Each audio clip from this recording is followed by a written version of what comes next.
பொதுவாகவே ஒரு middle class family இருக்கிறாங்கன்னு வச்சுக்கோங்களேன். அவங்களுக்கு அவங்களோட வாழ்க்கையில் அதிகபட்ச கனவுன்னு பார்த்தீங்கன்னா ஒரு சொந்த வீடு கட்டுறதா தாங்க இருக்கும். அந்த சொந்த வீடு ஒன்று கட்டணும், இல்லைனா கட்டின வீடை வாங்கணும் அப்படிங்கிற மாதிரி அவங்களோட மைண்டில் ஃபிக்ஸ் பண்ணி அவங்களோட வீட்டோட கமிட்மெண்ட் எல்லாத்தையுமே பார்த்துக்கிட்டு அதோட ஒரு சிறுக சிறுக ஒரு அமௌண்ட்டை சேர்த்து வச்சு கடைசியாக அவங்க ஆசைப்பட்ட மாதிரியே அவங்க லட்சியத்தை அடையிற மாதிரி ஒரு வீடு வாங்குவாங்க. அப்படி ஒரு வீடு வாங்கி அங்கே எல்லாமே நல்லபடியாக போய்கிட்டு இருக்கும்போது இந்த வீடை கஷ்டப்பட்டு வாங்கினார் இல்லையா, அவரால் அந்த வீட்டில் இருக்க முடியாதுங்க. அதுக்கு காரணம் அவர் வெளியூரில் வேலை பார்க்குற ஒரு பர்சனாக இருப்பார். என்னதான் அவரோட ஆசை லட்சியம் அவங்களோட குழந்தைங்களாம் பிறக்கிறதுக்கு முன்னாடியிலேருந்தே இது நம்ம கண்டிப்பாக ஒரு நாள் நிறைவேற்றுங்கிற மாதிரி ஓடி இருந்தாலும் அவரால் அந்த வீட்டில் வாழ முடியாதுங்க. என்றைக்கோ ஒரு நாள் தீபாவளிக்கோ பொங்கலுக்கோ இல்லை எப்பயோ ஒரு 2 நாள் 3 நாள் லீவ் கிடைச்சாதான் அவரால் அந்த வீட்டில் அவங்களோட ஸ்பெண்ட் பண்ண முடியும். அப்படி இருக்கும் பட்சத்தில் வீட்டில் இருக்கிற மற்ற பர்சன்ஸுமே அவங்களோட அப்பாவாக இருக்கட்டும் இல்லை கணவராக இருக்கட்டும் எல்லாரையுமே மிஸ் பண்ணி தான் அவங்களோட வாழ்க்கையை வாழ்ந்துக்கிட்டு இருப்பாங்க. அந்த நேரத்தில் அவங்களோட வீட்டுக்குள்ளே ஒரு அமானுஷ்யம் இருந்து அந்த அமானுஷ்யத்தால் அவங்களோட வீட்டில் இருக்கிற பர்சன்ஸ் எல்லாருமே அடுத்தடுத்து இறக்கும்போது அவங்க எந்த ஒரு நிலைமைக்கு தள்ளப்படுவாங்க. அவங்களுக்கு ஒரு கட்டத்துக்கு மேலே இந்த வீட்டில் இருக்கிற அமானுஷ்யம்தான் ஒவ்வொருத்தரையாக இந்த மாதிரி இறக்க வைக்குது அப்படிங்கிறது தெரிஞ்சதுக்கப்புறமா அந்த வீட்டை விற்கவும் முடியாமல் அங்கேயே வாழவும் முடியாமல் அவங்க என்ன கஷ்டத்தை அனுபவிச்சிருப்பாங்க. எஸ், இன்றைக்கி நம்ம பார்க்க போகிறது மலேசியாவில் பெனாங்கிற ஒரு பகுதியில் நடந்த ஒரு உண்மை சம்பவத்தை தான். ரொம்பவே திகிலாகவும் அதே நேரத்தில் ரொம்பவே சுவாரஸ்யமாகவும் இருந்த ஒரு ஸ்டோரியை தான் நான் இன்றைக்கி உங்ககிட்ட நரேட் பண்ண போகிறேன். ஷோக்குள்ளே போகிறதுக்கு முன்னாடி நம்ம சேனலை சப்ஸ்கிரைப் பண்ணாதவங்க சப்ஸ்கிரைப் பண்ணிடுங்க, பக்கத்தில் இருக்க பெல் ஐக்கானை தட்டி விட்டுருங்க. வாங்க ஸ்டோரிக்குள்ளே போகலாம். Welcome to our show devil's kitchen.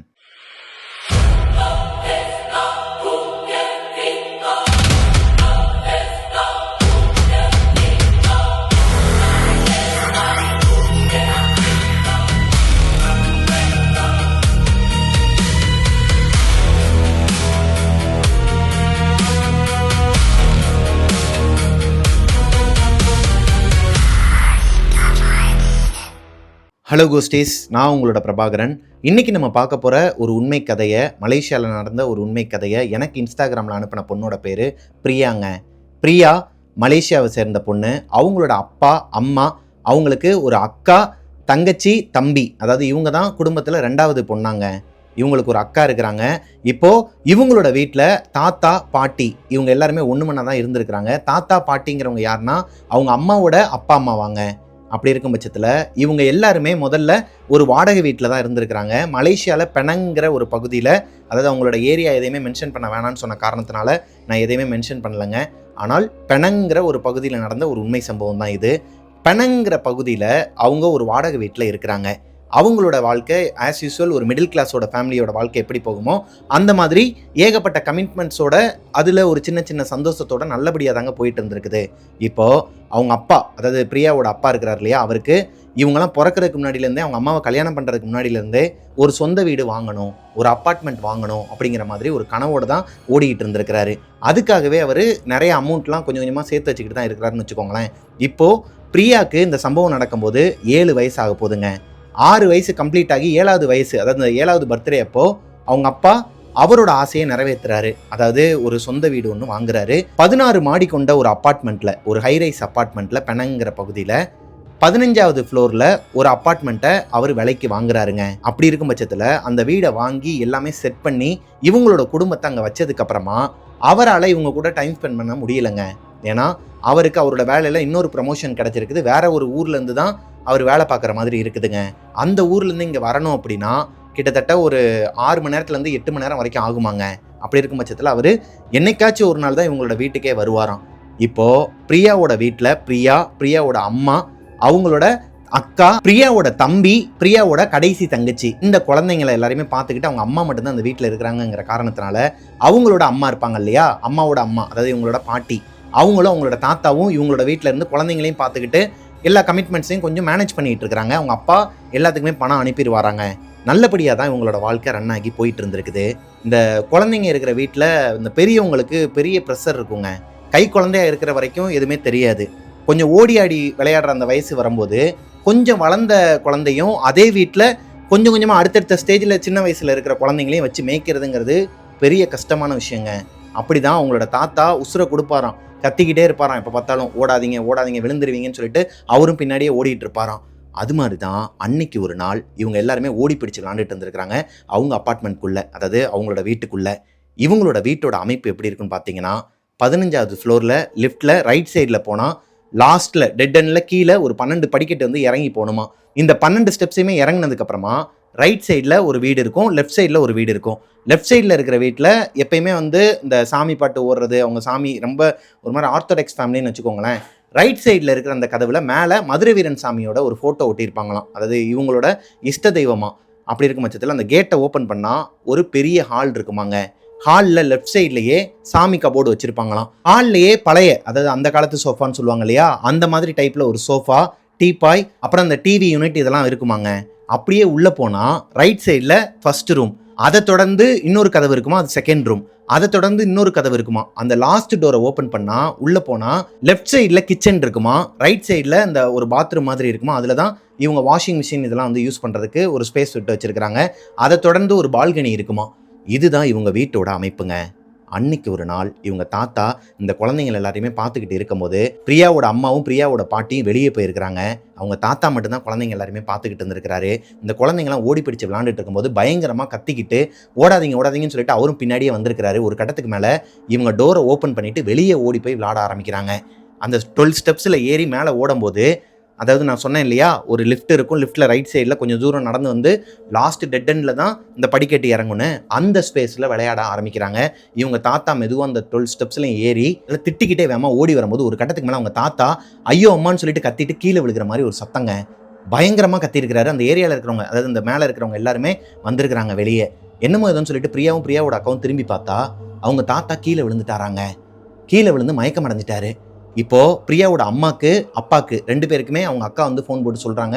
அம்மா பாட்டி 2 பேருமே வேமா ஓடி வராங்க. அவங்க தாத்தாவை ஹாஸ்பிட்டலில் சேர்த்து பார்க்குறாங்க. அவருக்கு ஒரு மாதிரி பேனிக் அட்டாக் வந்திருக்கு. அவர் லைட்டாக ஒரு கோமா ஸ்டேஜில் இருக்கிறாரு. ஒரு நாள் முழுக்க நம்ம ஹாஸ்பிட்டலே வச்சு அப்சர்வேஷனில் வச்சு பார்க்கலாம்னு சொல்லிட்டு அவங்க டாக்டர் சொல்கிறாங்க.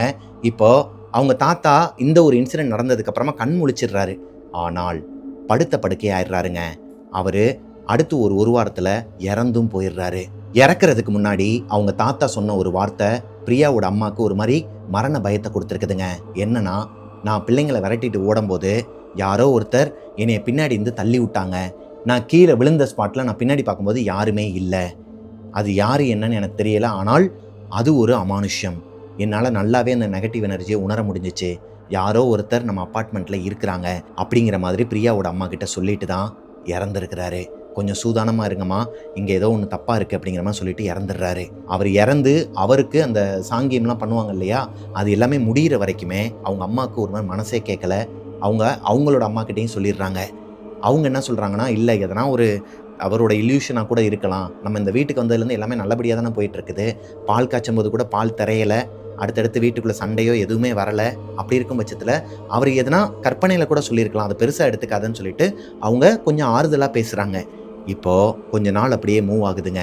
பிரியாவோட பாட்டி என்னதான் அவங்களோட அம்மாவுக்கு, அதாவது பிரியாவோட அம்மாவுக்கு ஆறுதலாக பேசினாலும் அவங்களுக்கு அவங்களோட ஹஸ்பண்டோட ஞாபகார்த்தமாகவே இருக்குதுங்க.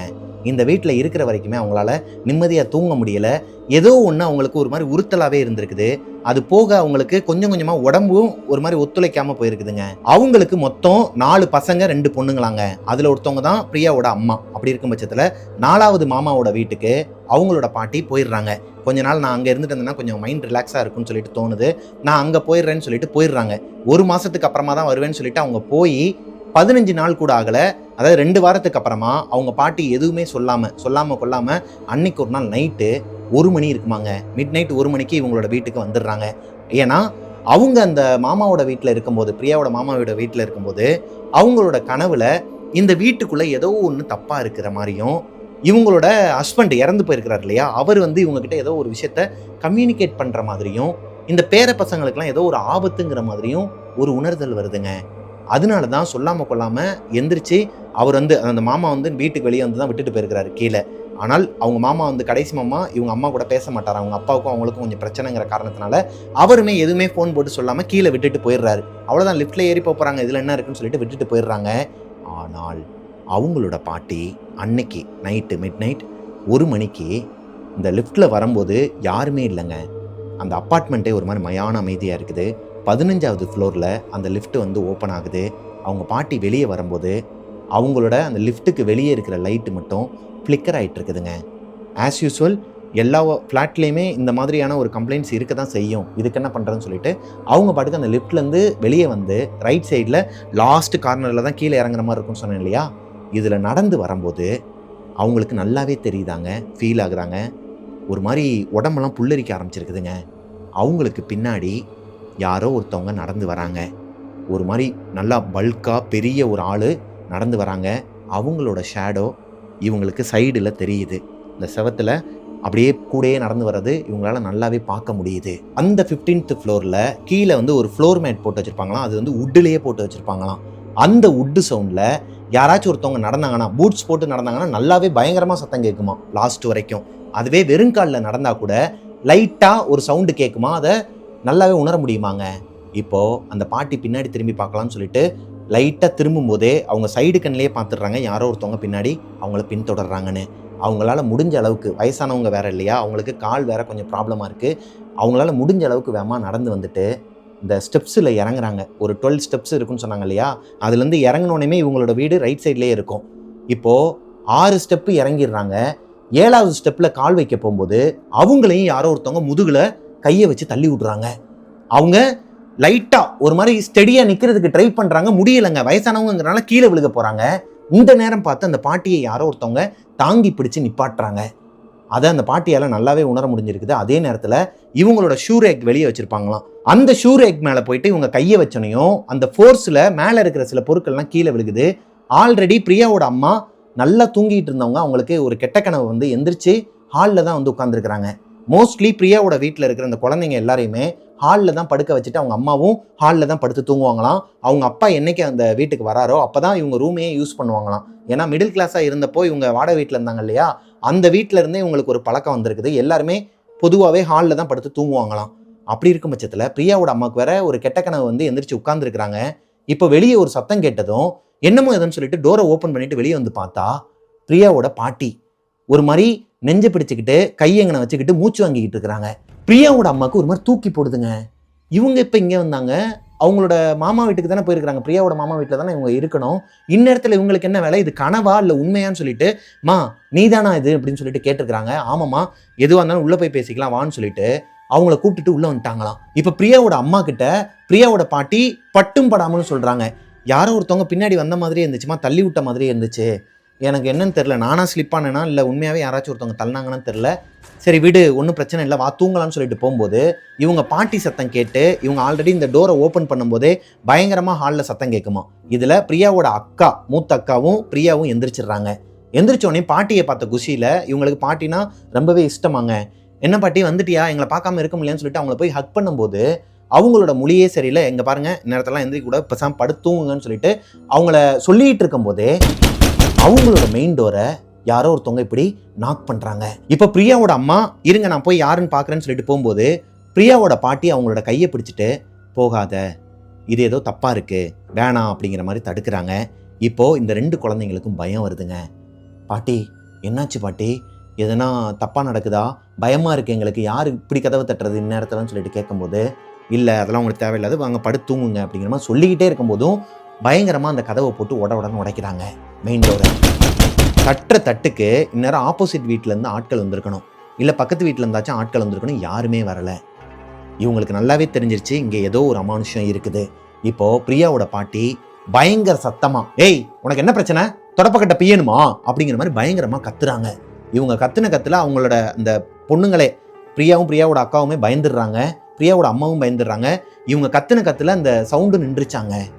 அன்னைக்கு நைட்டு இங்கே பாரு இதெல்லாம் வந்து ஒன்றுமே கிடையாது, நம்ம மதுரை வீரன் ஐயா வந்து வெளியே நிற்கிறாரு, அவர் பார்த்துப்பாரு அப்படிங்கிற மாதிரி சொல்லி எல்லாரையுமே தூங்க வச்சிடுறாங்க.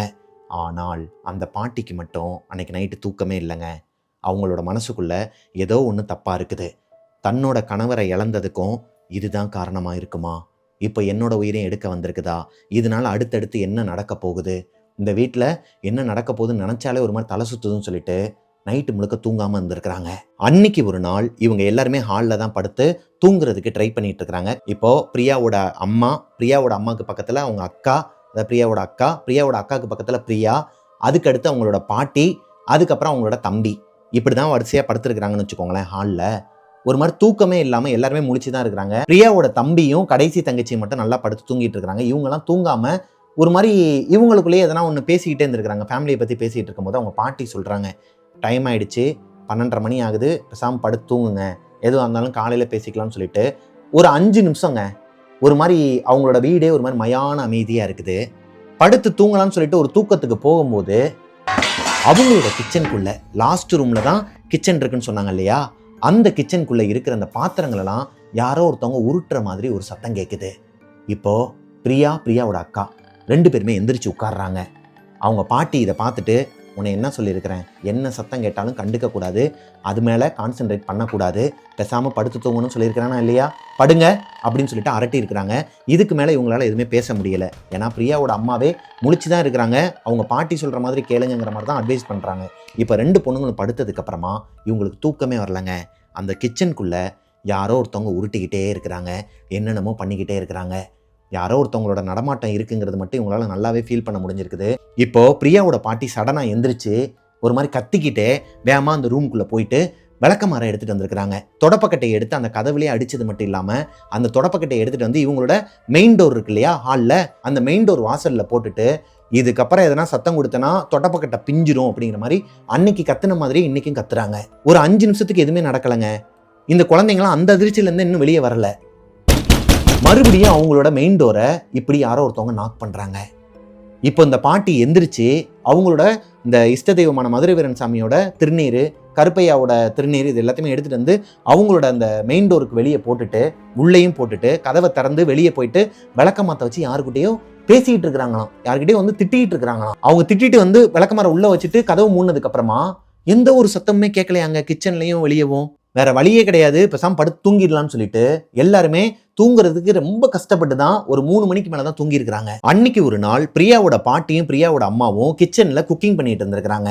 இந்த குழந்தைங்க எல்லாருமே ஹாலில் தான் உட்காந்து விளையாண்டுட்டு இருந்திருக்கிறாங்க.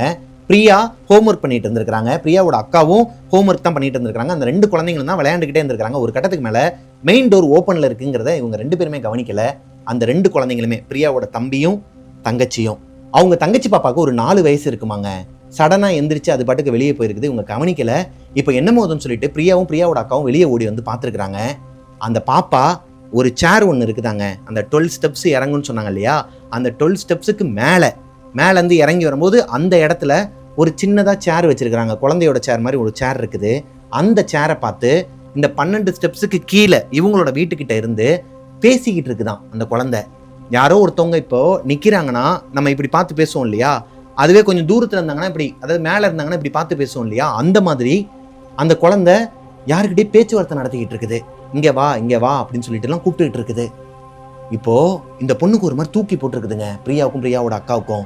ஏய், யாரை பார்த்துட்டு நீ பேசிகிட்டு இருக்க, என்னடி பண்ணிட்டு இருக்கன்னு சொல்லிட்டு கேட்கும்போது, அங்கே பாரு இருக்காங்க, அங்கே அவங்க கூட தான் பேசிகிட்டு இருக்கேன், வாங்க எங்கள் வீட்டுக்குள்ளே வாங்கன்னு சொல்லிட்டு அந்த குழந்தை கூப்பிடுதாங்க. பிரியாவுக்கு ஒரு மாதிரி கை கால்லாம் நடுக்கம் கொடுத்து அங்கேருந்து அந்த குழந்தைய தூக்கிட்டு வேமா வீட்டுக்குள்ளே ஓடி வந்து அவங்களோட பாட்டிக்கிட்டே அம்மாக்கிட்டே சொல்கிறாங்க நடந்ததை. இந்த மாதிரி வெளியே போயிட்டு நின்றுக்கிட்டு மேலே இருக்கிற சேரில் யாருமே இல்லை, யாரு கூட பேசிகிட்டு இருக்கா, விளையாண்டுட்டு இருக்கிறா. அதே மாதிரி தான் இவங்களோட அந்த தம்பியும் யாரு கூட விளையாண்டுட்டு இருக்கிறான். தனியாக பிளாக்ஸ் கட்டி விளையாடுறது, தனியாக யாரு கூட பேசிக்கிட்டு விளையாடுறது, இந்த மாதிரி ஆக்டிவிட்டீஸ்லாம் பண்ணிக்கிட்டு இருக்கிறான். இதையும் அவங்க அக்காவும் பிரியாவும் கவனிச்சிருக்கிறாங்க. ஏதோ ஒன்று தப்பாக இருக்குது, எதனா ஒரு முடிவு எடுக்கணும்னு சொல்லிட்டு அவங்களோட பாட்டிக்கிட்ட போயிட்டு இவங்கெல்லாம் போயிட்டு முறையிட்டு இருக்கிறாங்க. அவங்க பாட்டிக்கு என்ன சொல்றதுன்னே தெரியலையாங்க. இப்போ பிரியாவோட பாட்டிக்கு ஒரு பயம் வந்து அவங்களுக்கு தெரிஞ்ச சாமியார்கள் கிட்டையும் அவங்களுக்கு தெரிஞ்ச நிறைய கோவில்கள்லாம் இருக்குதாங்க, அங்கெல்லாம் போயிட்டு சாமியை கும்பிட்டு நிறைய விஷயங்கள்லாம் அந்த எலுமிச்சம்பழம் திருநீர் ஆஸ் யூசுவல் நம்ம எல்லா கதையிலையும் பார்க்குற மாதிரி தான் போயிட்டு வாங்கிட்டு வந்து அவங்களோட வீட்டுக்கு வெளியவும் வீட்டுக்குள்ளேயும் வச்சு இவங்களை கொஞ்சம் கொஞ்சமாக காப்பாற்றுறதுக்கு உண்டான அந்த வேலையெல்லாம் பார்த்துக்கிட்டு இருக்கிறாங்கன்னு வச்சுக்கோங்களேன். இந்த நேரத்தில் அவங்க பாட்டிக்கு கால் வலி அதிகமாகுது. ரைட் சைடு காலில் ஒரு மாதிரி தோல்லாம் உறிஞ்சி வருதான், ஏதோ நீரிழிவு பிரச்சனை ஏதோ ஒன்று சம்திங் சொன்னாங்க. எங்களுக்கு தெரியல, எங்கள் பாட்டிக்கு சுத்தமாக நடக்க முடியாம போச்சு. அவங்களோட ரைட் சைடு கால் வந்து முட்டி வரைக்கும் அவங்க வெள்ளை கலர் செதை தெரியற அளவுக்கு அவங்களோட மேல் தோல் அப்படியே உரிச்சிக்கிட்டு வருது. என்னோட அந்த விவரம் தெரிஞ்சு என் வயசுல நானும் என் கையால் அந்த தோல் வந்து உரிச்செடுத்தாங்க, ஒரு மாதிரி நீர் வந்து அந்த தோல்லாம் உரிச்சிட்டு வந்துருச்சாங்க. அந்த மாதிரி ஒரு பிரச்சனை வந்து அவங்களால நடக்கவே முடியாத ஒரு சூழ்நிலைக்கு அவங்க தள்ளப்படுறாங்க, படுத்த படுக்கையும் ஆகுறாங்க. இந்த நேரத்தில் பிரியா போயிட்டு அவங்களோட காலில் இருக்கிற அந்த தோலெல்லாம் உரிப்பாங்களாம், மேலே இருக்கிற ஒரு லேயரே உறிஞ்சி வருமாங்க. அந்த டிசீஸ் வந்து அவங்களோட பாட்டியோட ரைட் காலில் முழங்காலுக்கு மேலே இருக்கிற வரைக்கும் கட் பண்ண வேண்டிய ஒரு சூழ்நிலையும் வருது. அவங்க பாட்டி ஒரு காலில் பாதியை இழந்துடுறாங்க. இப்போது அவங்க பாட்டியை பொறுத்த வரைக்கும் நம்மளும் கஷ்டப்பட்டுக்கிட்டு இருக்கிற பேரம்பேத்திங்களையும் வந்து கஷ்டப்படுத்திட்டு இருக்கிறதுக்கு இந்த வீட்டில் இதுக்கப்புறம் எதுவும் ஒன்றும் நடக்க போகிறது கிடையாது. ஏன்னா அவங்களோட நம்பிக்கை வெளியே வந்து இந்த எலுமிச்சம்பளம் மாட்டிட்டோம், எல்லா சாமி கோயிலுக்கும் போயிட்டு எல்லா விஷயங்களும் பூஜைகள்லாம் பண்ணி தகடுகள்லாம் மாட்டியிருக்கோம், இதுக்கப்புறம் யாருமே உள்ளே வரமாட்டாங்கங்கிற ஒரு நம்பிக்கையில் அவங்களோட மாமா வீட்டுக்கே அவங்க கிளம்பி போயிடுறாங்க. அவங்க மாமாக்களே வந்து கூட்டுட்டு போயிடுறாங்க. கூட்டுட்டு போனதுக்கு அப்புறமாவும் இவங்க வீட்டில் சின்ன சின்னதாக அமானுஷ்யங்கள்லாம் நடக்க ஆரம்பிச்சிருக்குது. லைக் அந்த குழந்தைங்கலாம் யாரு கூடயே பேசுறது, வெளியே இந்த இவங்களோட வீட்டுக்கு வெளியே வந்து இந்த காரிடாரில் யாரோ ஒருத்தவங்க ஓடுற மாதிரி சத்தம் கேட்குமா, அது போக இவங்களோட டோரை யாரோ ஒருத்தவங்க நாக் பண்ணுற மாதிரி சவுண்டு கேட்குமா, இப்படி நிறைய அமானுஷ்யங்கள்லாம் நடந்துக்கிட்டு தான் இருந்திருக்குது. ஒரு நாள் பிரியாவோட அக்கா, அவங்களோட தம்பி தங்கச்சி இவங்க எல்லாருமே வீட்டில் தனியாக இருந்திருக்கிறாங்க. பிரியாவோட அம்மா வெளியே போயிருக்கிறாங்க.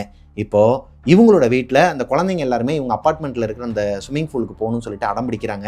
கூட்டுட்டு போக முடியாதுங்கிற பட்சத்தில் இவங்க அக்கா என்ன பண்ணுறாங்கன்னா, வீட்டுக்குள்ளே இருக்கிற ஒரு பக்கெட்டில் தண்ணியை ஃபுல்லாக பிடிச்சி வச்சுட்டு ரெஸ்ட் ரூமில் வச்சுட்டு இந்த குழந்தைங்களெல்லாம் தூக்கிட்டு போயிட்டு இதுதான் வந்து ஸ்விம்மிங் பூல்னு சொல்லிட்டு அவங்கள உள்ளே உட்கார வச்சு விளையாண்டுட்டு இருக்கிறாங்க. ஏதோ ஒன்று நடக்க போகுது அப்படிங்கிற மாதிரி அவங்களுக்கு ஒரு உணர்தல் வருது. அது போக அவங்களோட ரெஸ்ட் ரூமுக்கு வெளியே யாரோ ஒருத்தவங்க நிற்கிறாங்க, யாரோ ஒருத்தவங்க இருக்கிறாங்கங்கிற மாதிரியான ஒரு உணர்வும் அந்த பொண்ணோட மனசுக்குள்ளே வருது. ஏதோ ஒன்று தப்பாக இருக்கேன்னு சொல்லிட்டு எந்திரிச்சு வெளியே வராங்க. மெதுவாக வந்துக்கிட்டே இருக்கும்போது நான் சொன்னேன் இல்லையா, first room, second room, third ரூமில் தான் அங்கே தான் கிச்சன் இருக்குன்னு சொல்லிட்டு சொன்னேன் இல்லையா. இப்போது ஒவ்வொரு ரூமாக ஓப்பன் பண்ணி பார்த்துக்கிட்டே வராங்க பிரியா. இப்போது எல்லா ரூமையும் ஓப்பன் பண்ணவங்க ஒரு கட்டத்துக்கு மேலே அவங்களுக்கு அந்த உணர்தல் அவங்க வீட்டு மெயின் டோருக்கு வெளியே வருது. யாரோ ஒருத்தவங்க நிற்கிறாங்க அப்படிங்கிற மாதிரியான ஒரு உணர்தல் வருது. வேகமாக நடந்து போயிட்டு அந்த கதவு கிட்டக்க போனதுக்கப்புறமா யோசிக்கிறாங்க, கதவை ஓப்பன் பண்ணலாமா வேணாமா, வெளியே யார் இருப்பா. பயத்தில் இருக்கும்போது சரி ஓப்பன் பண்ணி தான் பார்ப்போமேன்னு சொல்லிட்டு மெதுவாக அந்த டோரில் கையை வச்சு திருக்கும் போதே காலிங் பெல்லை யாரோ ஒருத்தவங்க கிளிக் பண்ணுறாங்க. பயந்து கீழே விழுந்துட்டாங்களாங்க. யாராக இருக்குன்னு சொல்லிட்டு இப்போது இன்னும் பயம் வருது. இப்போ பிரியாவோட அக்காவே வெளியே வந்துடுறாங்க. யார் காலிங் பெல் அமுக்கிட்டே இருக்கிறாங்க, நீ பாட்டு பார்த்துட்டு இருக்குன்னு சொல்லிட்டு வேமா வந்து அவங்க ஓப்பன் பண்ணுறாங்க. ஓப்பன் பண்ணால் பிரியாவோட அம்மா. என்னாச்சுமா, ஏமா ஒரு மாதிரி படபடப்பாக இருக்கிற, ஒரு மாதிரி வேர்த்து கொட்டி ரொம்ப ஒரு மாதிரி மூச்சு வாங்கி ஓடி வந்திருக்கிறாங்க, என்னாச்சுமான்னு சொல்லிட்டு கேட்கும்போது தம்பி தங்கச்சியெல்லாம் எங்கே, உடனே கூப்பிட்டுட்டு கிளம்புங்க, வாங்க எல்லாரும் கிளம்புவோம். எங்கம்மா, பாட்டி இறந்துட்டாங்கடின்னு சொல்லிட்டு அழுக ஆரம்பிச்சிருக்கிறாங்க. காலை கட் பண்ணி அவங்க வந்து ரெஸ்ட் எடுக்கிறதுக்காக கொஞ்சம் பேரம்பேத்திங்கலாம் பாதுகாக்கிறதுக்கான விஷயங்கள்லாம் பண்ணி வச்சுட்டு தான் சேஃப்டியாக அவங்க போயிருக்கிறாங்க. அப்படி இருக்கும் பட்சத்தில் அவங்க பாட்டி எப்படி இறந்துருப்பாங்க? இப்போ பிரியாவோட அக்கா அவங்களோட தம்பி தங்கச்சியை கூப்பிட்டுக்கிட்டு பிரியாவோட அம்மா அவங்களோட பாட்டி வீட்டுக்கு போகிறாங்க. பிரியாவோட பாட்டி இறந்து அவங்களோட பாடியை வச்சிருக்கிறாங்க. அவங்களோட வாயெல்லாம் ஒரு மாதிரி கோணி போய் கையெல்லாம் இழுத்துக்கிட்டு பார்க்கறதுக்கே ஒரு மாதிரி க்ரீப்பியாக இறந்து போயிருக்கிறாங்க. என்னாச்சுன்னு சொல்லிட்டு அங்கே இருக்கிறவங்க கிட்டலாம் கேட்கும்போது நல்லா தான் படுத்து தூங்கிட்டு இருந்தாங்க. திடீர்னு ஒரு மாதிரி வலிப்பு வர ஆரம்பிச்சிருச்சு, ஹெவி ஃபீவர் வர ஆரம்பிச்சிருச்சு. நாங்கள் வந்து ஃபர்ஸ்ட் எய்டு பண்ணுறதுக்கு முன்னாடியே பிரியாவோட அம்மாவோட பேரை தான் பயங்கரமாக கடைசியாக ஒரு 10-15 தடவை சொல்லிட்டு இறந்துட்டாங்களாங்க. இது நல்லதுக்கு இல்லை, ஏதோ ஒன்று பெருசாக நடக்க போகுது. இப்போ தான் பிரியாவுக்கு ஒரு விஷயம் புரியுது. இதுதான் அவங்களோட மனசுக்குள்ள ஒரு மாதிரி படப்படன்னு அடிச்சுக்கிட்டே இருந்திருக்குது. அவங்க அந்த பாத்ரூமில் உட்காந்துருக்கும் போது தான், அவங்க தம்பி தங்கச்சிங்களோட விளையாண்டுட்டு இருக்கும்போது தான் அவங்களுக்கு இந்த ஃபீல் வந்துச்சு இல்லையா. அப்போ தான் அவங்க பாட்டியும் அங்கே இறந்துருக்குறாங்க. அந்த நியூஸ் அவங்க அம்மாவுக்கு கேட்டு அவங்க அம்மா கீழே இருக்கிற சூப்பர் மார்க்கெட்லேருந்து வேகமாக ஓடி வந்து இப்போ இந்த குழந்தைங்கள கூப்பிட்டுட்டு போகிறாங்க. அப்போது பிரியாவால் உணர முடிஞ்சிருக்குது அவங்களோட வீட்டுக்குள்ளே வேறு யாரோ ஒருத்தவங்க இருக்கிறத. மேபி அது அவங்களோட பாட்டியாகவும் இருக்கலாம், இல்லை ஆரம்பத்துலேருந்தே என்னன்னே தெரியாமல் ஒரு விஷயம் நடந்துகிட்டு இருக்குது இல்லையா அந்த அப்பார்ட்மெண்ட்டில், அந்த அமானுஷ்யமாக கூட இருக்கலாம். அவங்களுக்கு எதுவுமே யோசிக்க தோணலைங்க. இப்படியே அடுத்து கொஞ்ச நாள் போகுது. அவங்களோட பாட்டியோட காரியம் 15வது நாள் காரியத்துக்கு அவங்களோட பாட்டி வீட்டுக்கு போயிட்டு ரிட்டன் இவங்க வீட்டுக்கு வந்துடுறாங்க. இவங்களோட மாமாக்களில் ஒரு சிலர் இவங்க வீட்டுக்கு வந்துடுறாங்க. அவங்களோட குழந்தைங்களும் இவங்களோட வீட்டுக்கு வராங்க. கசின் பிரதர்ஸ் சிஸ்டர்ஸ்லாம் வராங்க. இவங்க எல்லாருமே ஒன்று மணி விளையாண்டுக்கிட்டு பெரியவங்களாம் ரொம்ப டயர்டாக இருக்குன்னு சொல்லிட்டு ஒரு ரூம் எடுத்துக்கிட்டு படுத்து தூங்கி இருக்கிறாங்க. நைட்டு ஒரு 12-12:30 மணி இருக்குமாங்க. எல்லாருமே படுத்து தூங்கிட்டு இருக்கிறாங்க ஹாலில். இப்போது பிரியா ஒரு மாதிரி தூக்கத்துலேருந்து ஏதோ ஒன்று டிஸ்டர்ப் ஆகுது, என்னமோ ஒன்று மறுபடியும் நடக்க போதோங்கிற மாதிரியான ஒரு உணர்வு அந்த பொண்ணோட மனசுக்குள்ளே வரும்போது டக்குன்னு எந்திரிக்கிறாங்க. எந்திரிச்சு பார்த்தா வீடே ஒரு மாதிரி மயான அமைதியாக இருக்குது. ஆனால் பக்கத்தில் இருந்த தம்பியை காணோம், தங்கச்சியவும் காணோம். 2 பேரும் எங்கே போனாங்க? இவங்களுக்கு ஒரு மாதிரி தூக்கி போடுதுங்க. ஏன்னா மெயின் டோர் ஓப்பனில் இருக்குது, உள்ளுக்குள்ளேயும் சத்தம் கேட்குது. எங்கே? இவங்களோட அந்த கிச்சனில் லாஸ்ட் ரூம் இருக்கு இல்லையா, அங்கேயும் சத்தம் கேட்குது. இவங்க தம்பி வந்து யாரு கூட பேசிகிட்டு இருக்கிற மாதிரி முணுமுணுன்னு ஒரு மாதிரி முணுமுணுக்கிற சத்தம் கேட்குதுங்க. இப்போ பிரியா வேமா எந்திரிச்சிட்டு ஓடுறாங்க. மற்றவங்க யாரையுமே பெரியவங்க யாரையுமே எழுப்பாமல், அவங்க அக்காவையும் எழுப்பாமல் இவங்க மட்டும் எந்திரிச்சு வேமா ஓடி போயிட்டு அந்த டோரை ஓப்பன் பண்ணி உள்ளே போய் பார்த்தா ஜன்னல் இருக்குமாங்க.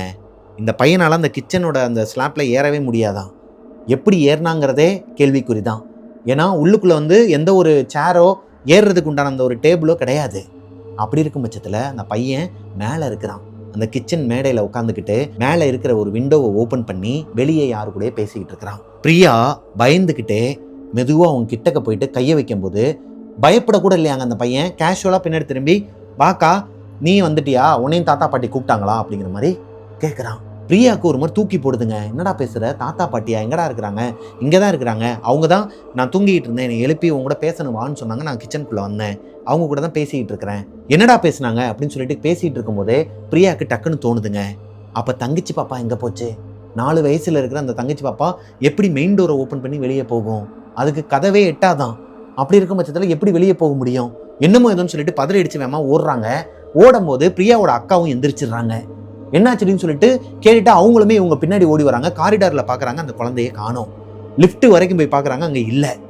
ஆனால் அந்த ஸ்டெப்ஸ் ஏறி வர்றதுக்குன்னு தனியாக ஒரு ஸ்பேஸ் இருக்கும் இல்லையா, ஒவ்வொரு அப்பார்ட்மெண்ட்லேயும் எக்ஸிட் ஆகிறதுக்கு. அங்கே அந்த பக்கம் இந்த ஸ்டேர் கேஸில் ஒரு சத்தம் கேட்குதுங்க. இந்த பாப்பா மழலை வாய்ஸில் யாரு கூட பேசிகிட்டு இருக்கிறாங்க. இன்னும் 2-3 பேர் அவங்கக்கிட்ட பேசிகிட்டு இருக்கிற மாதிரியான ஒரு சத்தம் இவங்க 2 பேருக்குமே கேட்குது. ஸ்டேர் கேஸை ஓப்பன் பண்ணிவிட்டு வெளியே வந்து பார்த்தா அந்த குழந்தை மேலே 15வது மாடியில் அந்த படிக்கட்டு எப்படி வளைஞ்சு வளைஞ்சு வரும்னு உங்களுக்கே தெரியும் இல்லையா, அதில் 2 கம்பிக்கு நடுவில் தலையை விட்டு வெளியே யாரு கூடயோ கீழே இருக்கிறவங்க கிட்ட பேசிகிட்டு இருக்குதான். மிட் நைட் 12:45 1 மணிக்குள்ளே இந்த சம்பவம் நடந்திருக்குதுங்க. இவங்க வேமா அந்த பாப்பாவை இழுத்துட்டு என்னாச்சு, ஏன் இங்கே வந்து அப்படின்னு சொல்லிட்டு கேட்கும்போது தாத்தாவும் பாட்டியும் தான் கூப்பிட்டாங்க, தோ அங்கே தான் நிற்கிறாங்க. இப்போ பிரியாவுக்கு இன்னுமே பயம் கொடுக்குதுங்க. எப்படி இவங்களோட தாத்தா பாட்டி ஒரே நேரத்தில் தம்பியவும் கிச்சனுக்கு கூப்பிடுவாங்க, தங்கச்சி பாப்பாவையும் வெளியே ஸ்டேர் கேஸுக்கு கூப்பிடுவாங்க, அதுவும் இவ்வளோ ஆபத்தான ஒரு இடத்துல அந்த குழந்தைய வச்சு எப்படி பேசுவாங்க? அவங்களுக்கு இந்த பாப்பானா ரொம்ப இஷ்டமாச்சே, ஏன் அவங்க அப்படி பண்ண போகிறாங்கன்னு சொல்லிட்டு ஒரு சந்தேகம் வருது. வேற யாரெல்லாம் இருந்தாங்க அப்படின்னு சொல்லிட்டு பிரியா கேட்கும்போது, அன்னைக்கு நான் என்னோட ஃப்ரெண்டு ஒருத்தவங்க கூட பேசிகிட்டு இருந்தேன்ல, அதை மேலே அந்த சேரில் யாரோ ஒருத்தவங்க உட்காந்துருந்தாங்க, கையை கட்டி வான்னு கூப்பிட்டு இருந்தாங்க இல்லையா, அவங்களும் இங்கே தான் இருக்கிறாங்க. யார் அவங்க எப்படி இருப்பாங்கன்னு சொல்லிட்டு இவங்க கேட்கும்போது, அவங்க ஒரு மாதிரி டஸ்ட்டாக இருப்பாங்க, அவங்க என்னோட ஏஜ் தான், அதாவது என்னை விட கொஞ்சம் பெரியவங்க, அவங்க என் கண்ணுக்கு தெரியுறாங்க, உங்கள் கண்ணுக்கு தெரியலையான்னு சொல்லிட்டு கண்ணு கலங்கி கேட்கும்போது, இல்லை எங்கள் கண்ணுக்கும் தெரியுறாங்க, நீ டாட்டா சொல்லிட்டு வா, நம்ம அப்புறமா பேசிக்கலாம்னு சொல்லிட்டு அந்த குழந்தையை தூக்கிட்டு இவங்களோட வீட்டுக்கு வர வழியில் அந்த லிஃப்ட்டை தாண்டி இவங்க வீட்டுக்கு, இந்த பாட்டி நடந்து வந்ததெல்லாம் நான் ஆரம்பத்தில் சொன்னேன் இல்லையா, அந்த ஏரியாவில் இவங்களுக்கு பின்னாடி யாரோ ஒருத்தவங்க நடந்து வந்திருக்கிறாங்க. அவங்க பாட்டிக்கு கேட்ட அதே சத்தம், மூச்சு சத்தம், ஷேடோவையும் பார்த்துருக்குறாங்க. எதுவுமே பேசாமல் பிரியாவும் கண்ணை காட்டிக்கிட்டு அழுதுகிட்டே, அதாவது இவங்களால் கண்ட்ரோல் பண்ண முடியலை, ஏதோ ஒன்று இவங்களோட குடும்பத்தை நெருங்கிருச்சுங்கிறத இவங்களால் உணர முடியுது. கொஞ்சம் லேட்டாக வந்திருந்தா அந்த தங்கச்சி பாப்பா மேலேருந்து விழுந்திருந்தா அவங்களோட உயிர் போயிருக்கும். 15வது மாடி ஒரு மாதிரி ஈரக்குலையும் நடுங்கி போய் தான் அந்த பிள்ளையை தூக்கிட்டு வீட்டுக்குள்ளே வந்திருக்கிறாங்க. வீட்டுக்குள்ளே வந்ததுக்கப்புறமா அவங்களோட அம்மாவை மட்டும் எழுப்பி நடந்த விஷயத்தை எல்லாத்தையுமே சொல்கிறாங்க. அன்றைக்கி நைட்டு முழுக்க அவங்க அம்மாவுக்கும் தூக்கமே இல்லையாங்க. எதனால் இப்படியெல்லாம் நடக்குது? அவங்களோட பாட்டியும் தாத்தாவும் ஒருவேளை இவங்க சொல்கிற மாதிரி அவங்களோட ஆத்மா இவங்கள பின்தொடருதா, இல்லை வேற எதனா ஒன்று பின்தொடருதா, ஒன்றுமே புரியலையே. பாட்டி வாங்கி வச்ச அந்த விஷயங்கள் எல்லாமே இங்கே தானே இருக்குது, என்ன நடக்குதுன்னு ஒன்றுமே புரியாமல் அன்றைக்கி நைட்டு முழுக்க தூக்கம் இல்லாமல் இருந்திருக்கிறாங்க. இப்படியே கொஞ்சம் நாள் போகுதுங்க. அவங்க அம்மா இன்னுமே நிறைய கோவில்களுக்கெல்லாம் இந்த குழந்தைங்களை கூட்டு போகிறது, ரொம்பவே பயந்து தான் அந்த அப்பார்ட்மெண்ட்டில் இவங்க வாழ்ந்துக்கிட்டு இருந்திருக்கிறாங்க. அப்படியே கொஞ்ச நாள் போகுதுங்க. தீபாவளி வரப்போகுது. இப்போ பிரியாவோட அப்பா வீட்டுக்கு வராரு. இவங்களால இந்த கோவிலுக்கெல்லாம் போக முடியாது, தீபாவளியும் கொண்டாட முடியாதுங்கிறது ஒரு பக்கம் இருந்தாலும் அவங்க அப்பா வீட்டுக்கு என்னைக்காச்சும் ஒரு நாள் தான் இந்த மாதிரி வராரு. கொஞ்சம் சந்தோஷமாக இருக்கலாம், இனிப்பு பலகாரங்கள்லாம் செஞ்சுட்டு கொஞ்சம் பட்டாசுலாம் அவங்களோட மாமாவே வாங்கிட்டு வந்துருக்கிறாரு.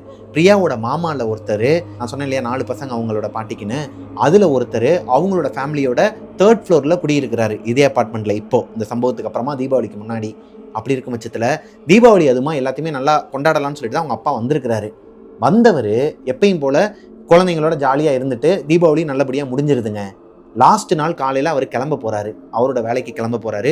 இதுக்கப்புறம் எப்போ வருவாருங்கிறது அவங்களுக்கு தெரியாது. மேபி நியூ இயருக்கு கூட வரலாம், 2 நாள் 3 நாள் எப்போ லீவு கிடைக்குதோ அப்போ தான் வர முடியும் அவரால். அப்படி இருக்கும் பட்சத்தில் காலையில் அவர் எந்திரிச்சோடனே வெளியே மெயின் டோரை ஓப்பன் பண்ணிவிட்டு லெஃப்ட் சைடில் வந்து அந்த ஸ்டெப்ஸ் இருக்குது இல்லையா, அந்த பக்கம் பார்த்து கிழக்கு பார்த்து சூரிய நமஸ்காரம் பண்ணுவாராம். சூரிய நமஸ்காரம் பண்ணிட்டு தான் வீட்டுக்குள்ளே போயிட்டு கிளம்புவாராம். அதாவது குளிச்சு முடிச்சுட்டு வெளியே வந்து நேராக சூரிய நமஸ்காரம் பண்ணிவிட்டு வெளியே இருக்கிற அந்த மதுரை வீரன் ஐயா அவரோட ஃபோட்டோவை கும்பிட்டுட்டு அவருக்கு இந்த பொட்டுலாம் வச்சுட்டு நேராக போயிட்டு அவரோட வேலையை பார்த்து கிளம்பிடுவாராங்க. அவரோட வேலைக்கு கிளம்பிடுவாராங்க. அதே மாதிரி தான் அன்னைக்கும் அவர் வெளியே வந்துட்டு சூரிய நமஸ்காரம் பண்ணிவிட்டு மேலே மதுரை வீரன் ஐயா அவரோட ஃபோட்டோவை பார்த்து கும்பிட்டுட்டு லெஃப்ட் சைடில் இப்போ தான் பார்க்குறாரு. அதாவது அந்த ஃபோட்டோவை கும்பிட்டுட்டு லெஃப்ட் சைடில் பார்க்கும்போது கீழே இந்த சைனீஸ்லாம் அங்கே தங்கியிருப்பாங்களாம். மலேசியாவில் வந்து நிறைய பேர் சைனீஸும் இருப்பாங்களாம். அதில் இவங்களோட அப்பார்ட்மெண்ட்டில் சைனீஸ் பசங்களாம் இருப்பாங்களாம், பேச்சுலர்ஸும் இருப்பாங்களாம். அவங்களாம் ஒரு ரெட் கலரில் ஒரு பேப்பர் மாதிரி சைனீஸில் எழுதி ஊதுபத்தி, அப்புறம் அவங்க ரிச்சுவலுக்குன்னு சொல்லிட்டு யூஸ் பண்ணுற சில பொருட்கள்லாம் இவங்களோட வீட்டுக்கு வெளியே எரிச்சு போட்டிருக்கிறாங்க. அது போக ஊதுபத்திலாம் வந்து கரைஞ்சி போய் அங்கே ஏதோ ஒரு ரிச்சுவல் நடந்திருக்குதுங்கிறது மட்டும் இவங்க அப்பாவுக்கு நல்லா தெரியுது. இவங்க அப்பாவுக்கு இந்த மாதிரி விஷயங்கள் மேலெலாம் பெரிய நம்பிக்கையும் இருக்குது. அதே நேரத்தில் கொஞ்சம் உஷாராகவும் இருப்பாராங்க. இப்போ அதை தொடாமல் அவரோட ஒய்ஃபை கூப்பிட்றாங்க. பிரியாவோட அம்மாவை கூப்பிட்றாரு. வெளியே வராங்க. ஒரு பக்கெட்டில் தண்ணியை எடுத்துகிட்டு வா, மஞ்சளை போட்டு கொண்டு வா அப்படிங்கிற மாதிரி சொல்லிட்டு அந்த மஞ்சள் தண்ணியை ஃபுல்லாகவே அது மேலே ஊற்றி விட்டுருக்கிறாரு. இதை நீ வந்து கையை வச்சு எடுக்காத, ஃபுல்லாகவே கூட்டி விட்டுரு. வேறு யாராச்சும் வேலை பார்க்குறவங்களோ இல்லை வெளியே இருந்து யாராச்சும் ஒருத்தவங்கள கூப்பிட்டு கூட அதை க்ளீன் பண்ணி விட்டுரு. இல்லைனா அப்பார்ட்மெண்ட்டில் இருக்கிறவங்கள கூட கூப்பிட்டு க்ளீன் பண்ண வச்சிடலாம். மெயின்டெனன்ஸுக்குன்னு இருப்பாங்களா, அவங்கள கூப்பிட்டு க்ளீன் பண்ண வச்சுக்கலாம்னு சொல்லிட்டு அவர் கிளம்பிட்டாராங்க அவசர அவசரமாக. அவர் பண்ண தப்பே அவங்களோட ஒய்ஃப் கிட்ட சொல்லிவிட்டு அப்படியே கிளம்புனது தான். இப்போது அவரோட வேலைக்கு போயிட்டாரு. அப்பா கிளம்பி போனதுக்கப்புறமா இந்த குழந்தைங்களாம் என்ன பண்ணுறாங்கன்னா, பிரியாவோட அக்கா பிரியா, அவங்களோட தம்பி தங்கச்சி, இவங்க எல்லாருமே பக்கத்தில் ஒரு மால் இருக்குமாங்க, ஃபேமஸான மால். அந்த மாலுக்கு நாங்கள் போயிட்டு வரோம்னு சொல்லிட்டு அவங்க அம்மா கிட்ட சொல்லிட்டு கிளம்பி போகிறாங்க. கிளம்பி போனதுக்கப்புறமா பிரியாவோட அம்மா என்ன நினச்சிட்டு இருக்கிறாங்கன்னா, இந்த குழந்தைங்களாம் போனதுக்கப்புறமா தான், வீட்டில் யாருமே இல்லாதப்ப தான் வீடை ஃபுல்லாக ஒதுக்கிடலாம். ஆல்ரெடி தீபாவளிக்குன்னு சொல்லிட்டு நிறையா ஒரு மாதிரி வீடே குழஞ்சி கிடக்கும் இல்லையா, எல்லாத்தையுமே சரி பண்ணி வச்சிடலாம்னு சொல்லிட்டு அவங்களோட வேலையை பார்க்க ஆரம்பிச்சிடறாங்க. இந்த குழந்தைங்க எல்லாரும் வெளியே போகிறாங்க. இவங்களோட அப்பார்ட்மெண்ட்லேருந்து கீழே இறங்குற வரைக்குமே எந்த ஒரு அமானுஷ்யமோ எதுவுமே நடக்கலைங்க. ஆனால் இவங்களோட பிளாட்லேருந்து வெளியே வந்ததுக்கப்புறமா ஒரு 2 ரோடை கிராஸ் பண்ணி தான் அந்த மாலுக்கு போகணுமா. முதல் ரோடை கிராஸ் பண்ணும்போது எதுவுமே நடக்கலை. 2வது ரோடை கிராஸ் பண்ணும்போது எங்கேருந்து வந்துச்சுன்னு தெரியலையாங்க, ஒரு சைனீஸ் வண்டி, சைனீஸ்காரர் தான், ஒரு அங்கிள் தான் ஓட்டியிருக்கிறாரு. வேகமாக வந்து அவங்க வந்த ஸ்பீடுக்கு இடித்த இடிக்கு இவங்களோட அந்த 4 வயசு தங்கச்சி அங்கேயே டெத் ஆகிருக்க வேண்டியவங்க. ஆனால் அவங்களுக்கு எதுவுமே ஆகலையாங்க. ஏன்னா அவன் எந்த அளவுக்கு ஸ்பீடாக வந்தாரோ அதே நேரத்தில் ஸ்பீடாகவே பிரேக்கும் அடிச்சிருக்கிறாரு. இப்படி ஸ்பீடாக வராருனா அந்த குழந்தைங்க கிராஸ் அடிக்கும் போது, அதாவது இவங்களோட கையை விட்டுட்டு அந்த குழந்தையா ஓடி இருக்குது, கரெக்டாக வந்து பிரேக் அடிக்கும் போது அந்த லாஸ்ட் பிரேக் நிற்கும் போது அடிச்சிருக்குதுங்க. கீழே விழுந்து அந்த இடத்துல இருக்கிறவங்க எல்லாருமே என்னமோ எதுன்னு சொல்லிட்டு ஓடி வந்து அந்த சைனீஸ் அங்கிளை போட்டு அடிக்க போயிருக்கிறாங்க. இப்போ இவங்க தான் சொல்கிறாங்க, இல்லை அவர் மேலே தப்பு கிடையாது, நாங்கள் தான் எங்கள் பாப்பா வந்து பார்த்து இருந்திருக்கணும், எங்கள் பாப்பா தான் கையை விட்டுட்டு ஓடிடுச்சுன்னு சொல்லிட்டு அந்த பாப்பாவை பார்த்தா லைட்டாக பிளட்டு வருதாங்க. இந்த இடம் வந்து கீழே விழுந்து உள்ளுக்குள்ளே பல்லு குத்தி அங்கேருந்து மட்டும்தான் பிளட்டு வருதான். அந்த பாப்பாவுக்கு எதுவுமே ஆகலையாம். இவங்களுக்கு ஒன்றுமே புரியலைங்க. இதை எப்படி எடுத்துக்கிறதுனே இவங்களுக்கு தெரியலை. அதோட இந்த பாப்பாவுக்கு இந்த கூலிங் வாட்டர் ஒன்று வாங்கி ஃபுல்லாக அவங்கள வந்து கொப்பளிக்க வச்சு அவங்களுக்கு கொஞ்சம் லைட்டாக ஒத்தனம் கொடுத்து அப்படியே இவங்க அந்த மாலுக்கு போயிருக்கிறாங்க. அதோட இந்த மாலுக்கு போயிட்டு இவங்களுக்கு தேவையான பொருட்களை மட்டும் வேகமாக வாங்கிட்டு வீட்டுக்கு வந்திருக்கிறாங்க. வீட்டுக்கு வரும்போது இவங்களோட அந்த 15th ஃப்ளோரில் எப்பயும் போல் லிஃப்ட்டுக்கு வெளியே அந்த 4 பேர் நடந்து வரும்போதும் பின்னாடி யாரோ ஒருத்தவங்க நடந்து வர மாதிரியான ஒரு உணர்வு பிரியாவுக்கு மட்டும் இருந்திருக்குதுங்க. இப்போது அவங்களோட வீட்டு வாசலில் வந்துட்டு காலிங் பெல் ரொம்ப நேரமாக அமுக்கிக்கிட்டே இருக்கிறாங்க. அவங்களோட அம்மா வீட்டுக்குள்ளே இருக்கிறாங்களா இல்லையானே தெரியலை, கதவையே திறக்க மாட்டாங்க. ஒரு மாதிரி மயான அமைதி. அப்படி இருக்கும் பட்சத்தில் இவங்கக்கிட்ட ஒரு கீ இருக்குமாங்க. அந்த கீயை போட்டு அந்த டோரை ஓப்பன் பண்ணிவிட்டு பிரியாவோட அக்கா ஃபஸ்ட்டு போகிறாங்க. அவங்கள தொடர்ந்து அவங்களோட தம்பி, தம்பிக்கு பின்னாடி அவங்களோட தங்கச்சி, தங்கச்சிக்கு பின்னாடி லாஸ்ட்டாக தான் பிரியா. ஆனால் பிரியாவுக்கு பின்னாடி கடைசியாக யாரோ ஒருத்தவங்க 5வது ஆளாக வரதை பிரியாவால் உணர முடியுதுங்க. வீட்டுக்குள்ளே நடந்து போய்கிட்டே அம்மா அம்மான்னு சொல்லிட்டு கத்திக்கிட்டு தேடுறாங்க. வீடே ஒரு மாதிரி அலங்கோலமாக கிடக்குது. அவங்க அம்மா ஒதுக்கி வைக்க போகிறேன்னு தான் சொன்னாங்க. ஆனால் அங்கே கிச்சனுக்குள்ளே இருக்கிற ஒரு அலமாரி ஹாலில் கவுந்து கிடக்குதான். பாத்திரங்கள் எல்லாருமே அங்கங்கே சதுரி கிடக்குதான். எங்கே? வெளியே ஹாலில். இவங்களோட சாமி ரூமு கபோர்டை வந்து யாரோ ஒருத்தவங்க தள்ளி விட்டுருக்குறாங்களாம். வீடே ஒரு மாதிரி அலங்கோலமாக இருக்குதுங்க. இதை பார்த்ததுமே இந்த குழந்தைங்களுக்கு பயம் வந்துடுது. என்னமோ எதுன்னு சொல்லிட்டு பதறி அடித்து தேடிக்கிட்டு இருக்கும்போது வெளியே சத்தம் கேட்குது. பிரியா பிரியா அப்படின்னு சொல்லிட்டு இவங்களோட அக்காவோட பேரையும் இவங்களோட பேரையும் இவங்க அம்மாவும் மாமாவும் கத்தி கூப்பிடுறாங்க வெளியே நின்றுக்கிட்டு. என்னமோ எதுன்னு சொல்லிட்டு வேமா ஓடி வந்துட்டு அந்த வீட்டுக்கு வெளியே வந்துட்டு பார்த்தா 12 ஸ்டெப்ஸுக்கு மேலேயே நின்றுக்கிட்டு வீட்டுக்குள்ளே போகாதீங்க, சீக்கிரம் வாங்க சீக்கிரம் வாங்கன்னு சொல்லிட்டு அவங்க மாமா கத்துறாரு. என்னமோ எதுன்னு சொல்லிட்டு இவங்களும் அந்த குழந்தைய தூக்கிக்கிட்டு கதவை மூடிட்டு வரேன்னு சொல்லிட்டு பிரியா வேமா பின்னாடி திரும்பும்போது கதவை உள்ளேருந்து யாரோ ஒருத்தவங்க சாத்தி இருக்கிறாங்க. இவங்களுக்கு ஒரு மாதிரி தூக்கி போட்டுருக்குதுங்க. ஏதோ ஒன்று நடந்திருக்குது. அதனால தான் வீடே ஒரு மாதிரி அலங்கோலமாக இருக்குது. மாமாவும் அம்மாவும் இப்படி கூப்பிட்றாங்களேன்னு சொல்லிட்டு வேமா ஓடுறாங்க. இப்போ அவங்க மாமாவும் அம்மாவும் எதுவுமே பேசலை. ஃப்ளோரில், அதாவது இந்த ஸ்டேர் கேஸ் வழியாக தான் கீழே இறக்கி கூட்டு போகிறாங்க, லிஃப்ட்டில் கூட்டு போகல. அவங்களோட மாமா வீட்டுக்கு போனதுக்கப்புறமா எல்லாருமே ஒரு 5 நிமிஷம் மட்டும் வெயிட் பண்ணுங்கள், வண்டி வந்துடும், இப்போது அப்பாவை பார்க்க போகிறோம் அப்படிங்கிற மாதிரி சொல்கிறாங்க. இவங்களுக்கு ஒன்றுமே புரியல. அப்பா இப்போ தானே வந்துட்டு போனார், அடுத்து நியூ இயருக்கு தானே வருவார், இல்லைனா பொங்கலுக்கு அந்த மாதிரி தானே வருவாருன்னு சொல்லும்போது எதுவுமே பேசாதீங்க, எதுனாலும் அங்கே போய் பேசிக்கலாம் வாங்கன்னு சொல்லிட்டு உங்களை கூட்டிட்டு போகிறாங்க. என்னமோ ஏதோன்னு சொல்லிட்டு ஒரு கியூரியாசிட்டிலேயே பிரியாவும் அவங்களோட அக்காவும் இருக்கிறாங்க. ஆனால் இந்த குழந்தைங்க 2 பேரும், தம்பியும் தங்கச்சியும் மட்டும் யாரோ ஒருத்தரை வெளியே இருந்து வேடிக்கை பார்த்துக்கிட்டே இருக்கிறாங்க. காருக்கு பின்னாடி யாராச்சும் ஒருத்தவங்க ஓடி வராங்கன்னு வச்சுக்கோங்களேன், அவங்கள வேடிக்கை பார்த்துக்கிட்டே டாட்டா காட்டிக்கிட்டே ஒரு மாதிரி சிரிச்சுக்கிட்டே வருவோம் இல்லையா, அந்த மாதிரி ஒரு ஆக்டிவிட்டிஸ் பண்ணிட்டு இருக்கிறாங்க. இவங்களுக்கு ஒன்றுமே புரியலையாங்க, என்னடா நடக்குது, சொல்லவும் மாட்றாங்க. அங்கே போய் பார்த்துக்கலாங்கிறாங்க. அப்பாவுக்கு ஏதோ ஒரு விஷயம் தெரிஞ்சிருக்குது. அது போக சைனீஸ் யாரோ ஒருத்தவங்க காலையில் ரிச்சுவல் பண்ண அந்த ஒரு இதுவும் இருந்துச்சு, ஏதோ ஒன்று இருக்குது போய் பார்க்கலாம்னு சொல்லிட்டு போனால், இவங்க அப்பா வேலை பார்க்குற இடத்துல ஒரு சைனீஸ் கோயில் மாதிரி சின்னதாக இருக்குமாங்க. இங்கே புத்தர் சாமியை கும்பிட்றவங்க, அதாவது இந்த தாய்லாந்து சாமியை கும்பிட்றவங்கன்னு சொல்லுவாங்களாம் அவங்களோட பாஷையில், அவங்களோட கோவில் ஒன்று இருக்குமாங்க. எப்பயுமே அவங்களோட அப்பா காலையில் எந்திரிச்சுமே சூரிய நமஸ்காரம் பண்ணிட்டு இங்கே போறாரு இல்லையா, அதே மாதிரி தான் அங்கே போனால் சூரிய நமஸ்காரம் பண்ணிட்டு அந்த கோவிலுக்கு போயிட்டு தான் போவாராம். அப்படி இருக்கும் பட்சத்தில் அந்த சாமி அவங்க அப்பாவை நிப்பாட்டி, நீ வீட்டுக்கு போ, இல்லைனா வீட்டில் இருக்கிறவங்க எல்லாருமே இங்கே வர சொல்லு, தப்பான ஒரு விஷயத்தில் நீ மாட்டிக்கிட்ட, அது போக உங்கள் வீட்டில் இருக்கிறவங்களையும் மாட்டி விட்டுட்ட, நீ அதை பண்ணியிருக்கணும், தேவையில்லாமல் உன்னோட மனைவியை பண்ண சொல்லிட்டேன்னு இவருக்கு தட்டுதுங்க. எப்படி உங்களுக்கு தெரியும்? எங்கள் வீட்டுக்கு வெளியே ஒரு சைனீஸ் இந்த மாதிரி இது பண்ணி வச்சுருந்தாங்க, ரிச்சுவல் மாதிரி பண்ணி வச்சுருந்தாங்க, என்ன பண்ணியிருக்காங்கன்னு தெரியாமல் நான் தண்ணியை ஊற்றி விட்டேன், மஞ்சள் தண்ணியை, நீ சிவனை கும்பிட்றவன், உனக்கு ஒன்றும் ஆகாது, ஆனால் உன்னோட வீட்டில் இருக்கிறவங்களாம் ஆபத்தில் இருக்கிறாங்க, அந்த வீட்டுக்குள்ளே யாருமே இருக்காதீங்க, உடனே வர சொல்லுன்னு சொல்லிட்டு எல்லாரையுமே கூட்டு வர சொன்னது அந்த சாமி தானாங்க. இவர் அவங்க அம்மாவுக்கு ஃபோன் போட்டிருக்காரு, அவங்க அம்மா ஃபோனை அட்டன் பண்ணலை, அவங்களே ஆபத்தில் இருந்திருக்கிறாங்க. ஏன்னா இப்போ இந்த குழந்தைங்க எல்லாரும் மாலுக்கு போகிறதுக்கு முன்னாடி அவங்களுக்கு ஒரு சம்பவம் நடந்திருக்குது. அதே மாதிரி அவங்க அப்பா அங்கே போயிட்டு பேசிகிட்டு இருக்கும்போது அவங்க அம்மாவுக்கு ஃபோன் பண்ணும்போது அவங்க அம்மாவுக்கு வீட்டில் என்ன நடந்திருக்குன்னா, வீட்டில் எல்லா வேலையும் பார்த்துக்கிட்டு ஹாலில் இருக்கிற சில துணிகளெல்லாம் மடித்து வச்சுட்டு இருக்கும்போது அவங்களோட கிச்சனுக்குள்ளே இருக்கிற ஒரு அலமாரியை யாரோ ஒருத்தவங்க உள்ளேருந்து நகட்டுறாங்க. அந்த சத்தம் பயங்கரமாக கேட்டு மெதுவாக எட்டி பார்த்துருக்குறாங்க. ஹாலில் இருந்து எட்டி பார்த்தா வீட்டில் இவங்க அம்மா மட்டும்தான் இருக்கிறாங்க. அப்படி இருக்கும் பட்சத்தில் அந்த அலமாரியை 2 பேர் சேர்ந்து தான் தள்ள முடியுமா, கொஞ்சம் வெயிட்டான அலமாரியாம், குழந்தைங்கள்லாம் இருக்கிறனால தள்ளி விளையாடக்கூடாதுங்கிறதுக்காக வெயிட்டாக ஒரு உட்டில் செஞ்ச அலமாரி.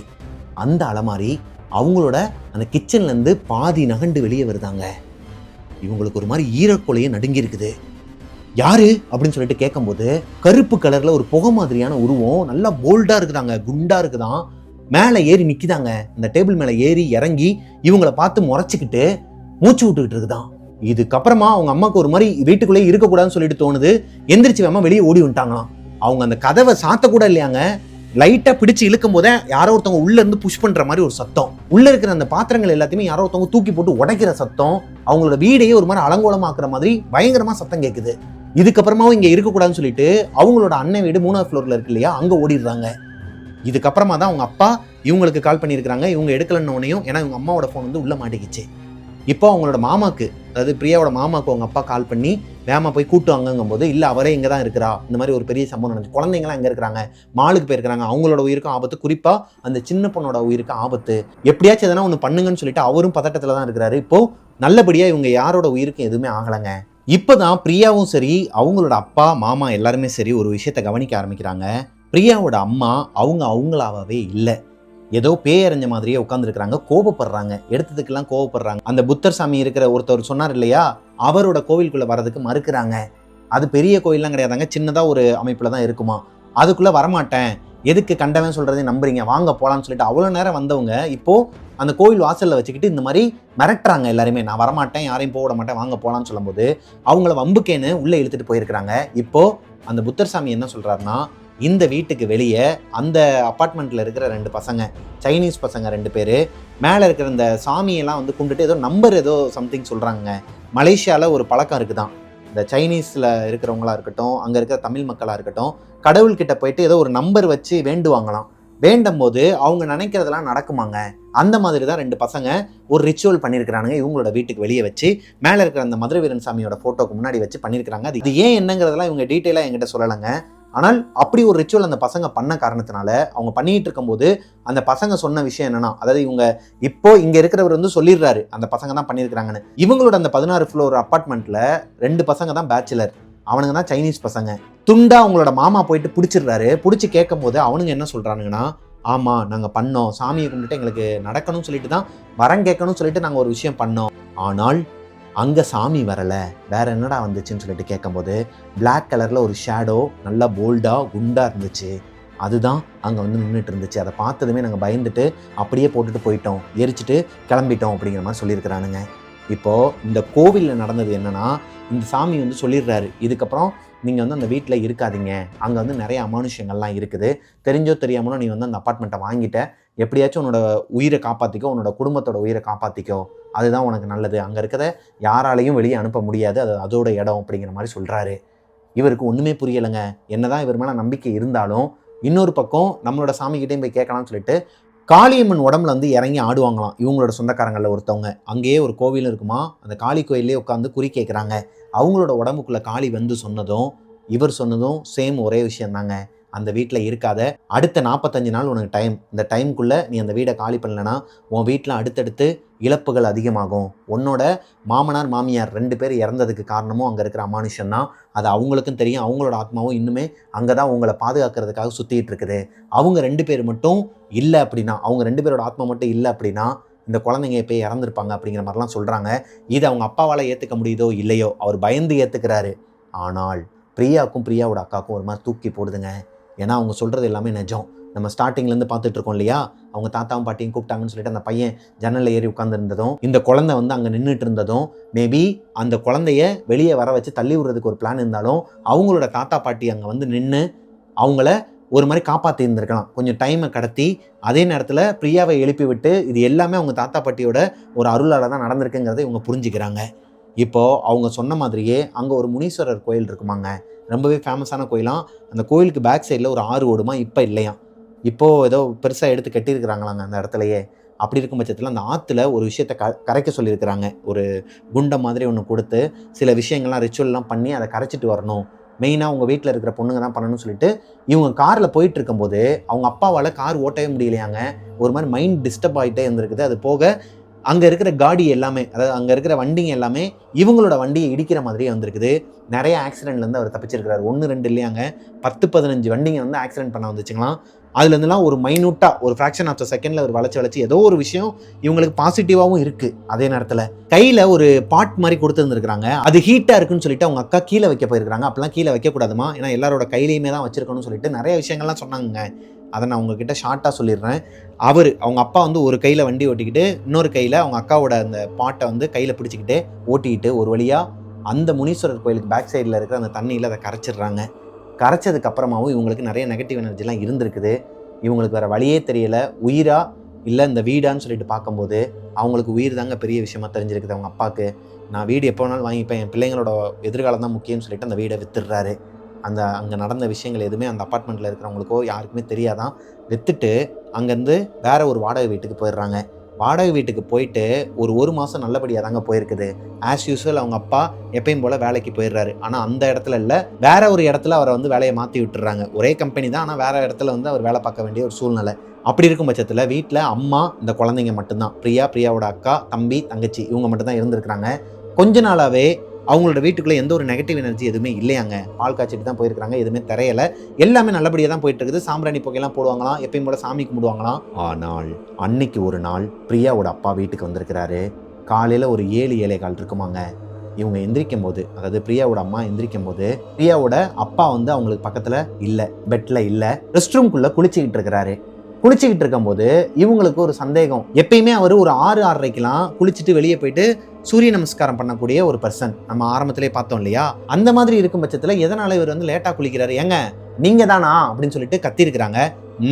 அப்படின்னு சொல்லிட்டு உள்ளேருந்து ஒரு சவுண்டு கேட்டுருக்குதுங்க. ஏங்க இப்போ என்ன கேட்டுட்டேன்னு சொல்லிட்டு ஒரு மாதிரி கோபமாக பேசுகிறீங்க அப்படின்ட்டு இருக்கிறாரு. மறுபடியும் அவங்களோட வேலையை பார்க்குறதுக்கு வெளியே போயிடுறாங்க. இப்போது கிச்சனில் அவங்க சமையலுக்கு உண்டான வேலையெல்லாம் பார்க்கலாம்னு சொல்லிட்டு காய்கறிகள்லாம் எடுத்துகிட்டு ஹாலில் உட்காந்து வெட்ட வரும்போது அவங்களோட ஹஸ்பண்ட் வெளியே இருந்து வராருங்க வீட்டுக்குள்ளே. ஒரு மாதிரி தூக்கி போடுது இவங்களுக்கு. வேகமாக எந்திரிச்சு போயிட்டு பாத்ரூம் ஓப்பன் பண்ணி பார்க்குறாங்க. பாத்ரூம் க்ளோஸ்லேயே இல்லை, ஓப்பனில் தான் இருக்குது. உள்ளே யாருமே இல்லை, குளித்ததுக்கான அந்த ஒரு அடையாளமும் இல்லை. அப்போது அவங்களுக்கு கேட்ட அந்த குளியல் சத்தம், அது போக அவங்களோட ஹஸ்பண்டோட வாய்ஸ்லேயே ஒரு மாதிரி அது யார், இவங்களுக்கு ஒன்றுமே புரியலைங்க. அன்னைக்கு நைட்டே அவங்க ஹஸ்பண்ட் வந்து படுத்து தூங்கிட்டு இருக்கிறாரு. அவங்களோட பெட்ரூம்லேயே உள்ள ஒரு கபோர்டு இருக்குமா. இவங்க அம்மா சில துணிகளெல்லாம் மடித்து உள்ளே வச்சுட்டு இருக்கும்போது அந்த கபோர்டுக்குள்ளே யாரோ ஒருத்தவங்க இருந்து இவங்களை பார்த்துக்கிட்டே இருக்கிற மாதிரியான ஒரு உணர்வுங்க.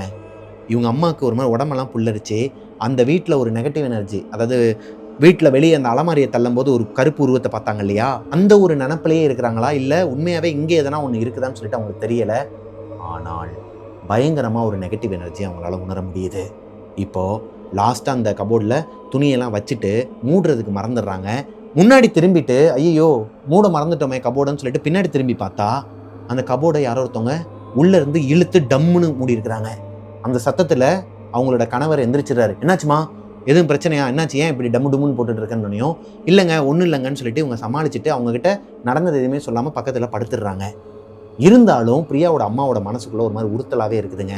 ஏங்க காலையில் பாத்ரூமில் குளிக்கிற சத்தம் கேட்டுச்சுங்க, நீங்களா குளிச்சிட்டு இருந்தீங்க, என்னம்மா லூஸ் மாதிரி பேசுகிற, நான் வெளியேருந்து வரும்போது நீ தானே என்னை பார்த்த, அதுதாங்க எனக்கு ஒன்றுமே புரியலை, மறுபடியும் எல்லாமே தப்பாக நடக்கிற மாதிரி ஒரு ஃபீல் வருதுங்க, பாத்ரூமில் இந்த மாதிரி நடந்த விஷயத்தையும் கபோர்டில் நடந்த விஷயத்தையும் சொல்கிறாங்க.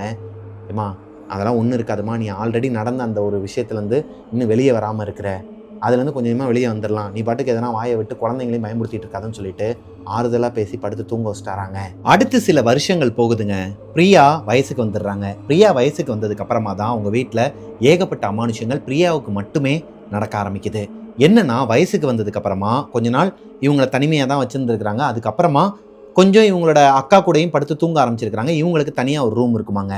அப்படி இருக்கும் பட்சத்தில் இவங்களோட இரும்பு காட்டில் இவங்க அக்காவும் இவங்களும் படுத்து தூங்கிட்டு இருக்கும்போது அன்னைக்கு ஒரு நாள் நைட்டு ஒரு 12-12:30 மணி இருக்குமாங்க.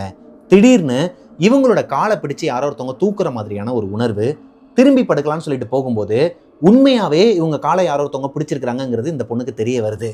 டக்குன்னு கண் முழிச்சு பார்த்தா யாருன்னே தெரியல, ஒரு கருப்பு புகை மாதிரியான ஒரு உருவம் இவங்களோட காலை பிடிச்சிக்கிட்டு நிற்கிதாங்க.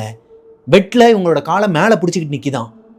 இவங்களுக்கு ஒரு மாதிரி பதறிக்கிட்டு இவங்க அக்காவை கூப்பிடலான்னு சொல்லிட்டு ட்ரை பண்ணால் வாய் பேச முடியல, கை காலெல்லாம் அசைக்க முடியல, ஒரு மாதிரி ஸ்லீப்பிங் பேரலைஸ் ஆன மாதிரி இருந்திருக்குது. திடீர்னு அந்த பிடிச்சிட்டு இருந்த உருவம் மறைஞ்சிருதுங்க. அந்த கால் சடனாக கீழே அந்த இரும்பு காட்டில் ஒரு கம்பி இருக்குமா லாஸ்ட்டில், அது மேலே பட்டு பயங்கரமான அடியான். இவங்களால அடுத்த ஒரு 3 நாளைக்கு ஸ்கூலுக்கே போக முடியலையா, செம வழியாங்க. இவங்க அப்பா கிட்டேயோ அம்மா கிட்டேயோ அக்கா கிட்டேயோ இந்த பொண்ணு ஷேர் பண்ணலை. இது உண்மையா பொய்யாங்கிற அந்த ஒரு பிரம்மையிலே தான் இருந்திருக்கிறாங்க. ஏன்னா இப்போ தான் ஒரு வீட்டிலேருந்து வந்திருக்கிறோம், அங்கே அவ்வளோ அமானுஷங்கள் நடந்திருக்குது, அந்த ட்ராமாலேருந்து இன்னும் அவங்களால வெளியே வர முடியலை. அப்படி இருக்கும் பட்சத்தில் இங்கேயும் அதே வருதுன்னா ஒருவேளை வயசுக்கு வந்தனால எதனா ஒன்று காத்து கருப்பாக கூட இருக்கலாமா என்னன்னு தெரியாமல் ஒரு குழப்பத்திலே இருந்திருக்கிறாங்க. இப்போது இன்னொரு நாள் இந்த பொண்ணு ஃபஸ்ட்டு பீரியட் டைமாங்க. வயசுக்கு ஃபஸ்ட்டு பீரியட் டைம். அப்போது இந்த தங்கச்சி வெளியே படுத்து தூங்கிட்டு இருந்திருக்கிறாங்க. ஹாலில் தான் படுத்திருப்பாங்களாம். இவங்களுக்கு துணையாகவே இவங்களோட அக்காவும் படுத்திருப்பாங்களாம், அம்மாவும் படுத்திருப்பாங்களாம். அப்படி இருக்கும் பட்சத்தில் இவங்களோட பூஜை அறையில் நிறையா ருத்ராட்ச மாலை, ஏன்னா இவங்க அப்பா சிவன் பக்தருங்கிறனால நிறைய ருத்ராட்ச மாலை, அப்புறம் எல்லா சாமியோட ஃபோட்டோவுமே வச்சுருப்பாங்களாம். நைட்டு எத்தனை மணிங்கிறதெல்லாம் அவங்களுக்கு தெளிவாக தெரிலங்க. ஆனால் நல்லா தூங்கிக்கிட்டு இருக்கும்போது இந்த ருத்ராட்ச மாலையை எடுத்து சாமி ஃபோட்டோ மேலே ஓங்கி அடித்தா அந்த ஃபோட்டோவும் செதறி, அதாவது அந்த கண்ணாடியும் உடஞ்சி கீழே விழுந்து, அது போக அந்த மாலையெல்லாம் பிஞ்சு செதறுனா ஒரு சத்தம் கேட்கும் இல்லையா, அந்த மாதிரி பயங்கரமாக ஒரு சத்தம் கேட்குது. அலறி அடித்து எந்திரிக்கிறாங்க. எந்திரிச்சு பார்த்தா வீடே ஒரு மாதிரி மயான அமைதி. அவங்க அம்மாவும் அக்காவும் நல்லா படுத்து தூங்கிட்டு இருக்கிறாங்க. இவங்களுக்கு மனசு கேட்காம எந்திரிச்சு போயிட்டு சாமி ரூமை மெதுவாக ஒரு 2 விரலை மட்டும் அப்படி லைட்டாக வச்சு சைடுக்காக எட்டி பார்க்குறாங்க. எதுவுமே உடையலை. ருத்ராட்ச மாலை இருக்க வேண்டிய இடத்துல தான் இருக்குது. இவங்களுக்கு ஒன்றுமே புரியாமல் படுத்துட்டாங்களாங்க. படுத்து கண்ணை மூடி ஒரு 5 நிமிஷம் கூட இருக்காதான். தூங்கலான்னு சொல்லிட்டு போகும்போது, ஒரு ஆழ்ந்த தூக்கத்துக்குள்ளே போகும்போது இவங்களோட காலை யாரோ ஒருத்தவங்க பிடிச்சி இழுக்கிற மாதிரியான ஒரு உணர்வு வந்திருக்குது. மெதுவாக எந்திரிச்சு பார்த்தா அதே கருப்பு உருவம். ஆனால் இவங்களோட காலுக்கிட்ட அதோட தலை இல்லை, கால் மட்டும்தான் இருக்குது. அதை ஃபாலோ பண்ணி மெதுவாக கிட்டக்க பார்த்தா இவங்க சைட்லேயே அது படுத்துருக்குதாங்க. இவங்களோட கையை பிடிச்சி கடிச்சிக்கிட்டு இருக்குதான், இந்த இடத்த கடிச்சிக்கிட்டு இருக்குதான். இவங்களுக்கு என்ன பண்ணுறதுனே தெரியலை. ஒரு மாதிரி பதறி அடித்து எந்திரிக்கிறாங்க. எந்திரிச்சா அவங்க அக்கா பக்கத்தில் உட்காந்துருக்குறாங்களாம். காலையில் விடிஞ்சிருச்சான். என்னாச்சுடி, எதனா பிரச்சனைன்னு சொல்லிட்டு கேட்கும்போது இல்லைக்கா ஒன்றும் இல்லைக்கா அப்படின்னு சொல்லிட்டு அப்போ தான் இவங்க அனலைஸ் பண்ணுறாங்க. ஒருவேளை இது கனவாக இருக்கும் போல, காலங்காத்தால கெட்ட கனவுக்கா அப்படின்னு சொல்லிட்டு எந்திரிச்சு இவங்க ரெஸ்ட் ரூம் போகிறாங்க. ரெஸ்ட் ரூமில் போய் உட்காந்துருக்கும் போது தான் பிரியா ஒரு விஷயத்தை நோட் பண்ணுறாங்க. அவங்களோட கையில் அந்த உருவம் கடிச்சிச்சு இல்லையா, அந்த மார்க் இருக்குது. அந்த தழும்பை இவங்க பார்த்ததும் பயந்துடுறாங்க. இவங்க அம்மா அக்கா எல்லாருக்கிட்டையுமே போயிட்டு சொல்கிறாங்க, ஏதோ ஒன்று தப்பாக இருக்குது இந்த வீட்டில், எனக்கு பயமாக இருக்குன்னு சொல்லிட்டு சொல்லும்போது அவங்க பிரியாவோட அப்பா கிட்ட சொல்கிறாங்க. பிரியாவோட அப்பா என்ன சொல்கிறாருன்னா, இதெல்லாம் சும்மா ஏதாச்சும் ஒன்று நீங்களாம் கற்பனை பண்ணிக்காதீங்க, அவளே கூட தூக்கத்தில் கடிச்சிருக்கலாம், அவளே இமேஜின் பண்ணி அப்படிங்கிற மாதிரி தான் சொல்கிறாரு. இருந்தாலும் ஒரு பயம் இருக்குது. எதுக்கும் போய் பார்த்துட்டு வந்துடலான்னு சொல்லிட்டு ஒரு பூசாரி கிட்ட கூட்டு போகிறாருங்க. கூட்டு போனதுக்கு அப்புறமா தான் இவங்களுக்கு ஒரு விஷயம் தெரியுது. இவங்க இப்போ தங்கியிருக்கிற இந்த வாடகை வீட்டில் ஆல்ரெடி ஒரு பையன், ஒரு கன்னி பையன் நான் பேச்சுலர் இருந்திருக்கிறான். அவனோட வாழ்க்கையில் என்ன கஷ்டங்கிறது தெரியல, இந்த வீட்டில் தூக்கு போட்டு இறந்துருக்கிறாங்க.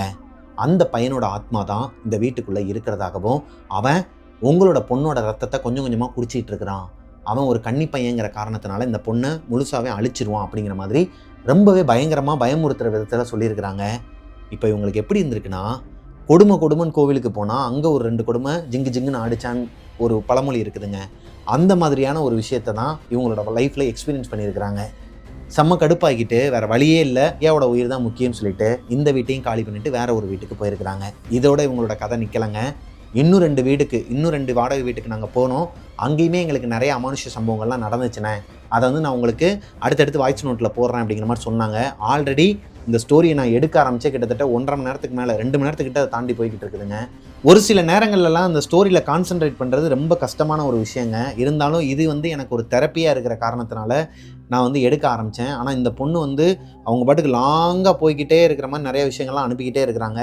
அதை நம்ம அடுத்த பார்ட்டில் பார்க்கலாம். அடுத்த பார்ட்டை அடுத்த வீடியோவில் தான் வரும்னு கிடையாதுங்க. நம்ம அடுத்து ஃப்ரீயாக இருக்கிற டைமில் நம்ம பார்க்கலாம். இந்த வீடியோ உங்களுக்கு பிடிச்சிருக்குன்னு நம்புகிறேன். இந்த ஸ்டோரியை எனக்கு இன்ஸ்டாகிராமில் அனுப்பின பொண்ணோட பேர் பிரியா கிடையாது. அவங்களோட டீட்டெயில்ஸ் எல்லாத்தையுமே புனைப்பெயர்களாக யூஸ் பண்ணிக்க சொன்ன காரணத்தினால நான் புனைப்பெயர்களாக வச்சு இந்த கதையை சொல்லி முடிச்சிட்டேங்க. ஆனால் இது மலேசியாவில் பெனங்கிற ஒரு பகுதியில் நடந்த ஒரு உண்மை சம்பவம் தான் அப்படிங்கிற மாதிரி நிறைய மேப்லாம் சென்ட் பண்ணியிருந்தாங்க. அதை நான் போட்டேன் அப்படின்னா அந்த பொண்ணு என்கிட்ட சொன்னதுக்கான ஒரு அர்த்தமே இல்லாமல் போயிடும். அதுவே தெரியாமல் அவங்க என்னையை நம்பி தான் அனுப்புகிறாங்க. அதனால் நான் அதை போடலை. ஸோ அதுலேருந்து அவங்களோட வீட்டோட அந்த மேப்பு, அவங்க இருந்த அந்த ஒரு அமைப்பு எல்லாத்தையுமே எடுத்து அனுப்பியிருக்கிறாங்க. அதை நான் போட விரும்பலைங்க. ஏன்னா ஏதோ ஒரு ஞாபக மருதில் கூட அவங்க அனுப்பியிருக்கலாம். அனுப்புகிற மாதிரி அனுப்பிட்டு அப்புறம் ஏன்னா இதை நான் தெரியாமல் அனுப்பிட்டேனே, நீங்கள் பாட்டுக்கு போட்டிங்கன்னு சொல்லிடுவாங்கன்ட்டு நான் அதை மென்ஷன் பண்ணவே இல்லைங்க.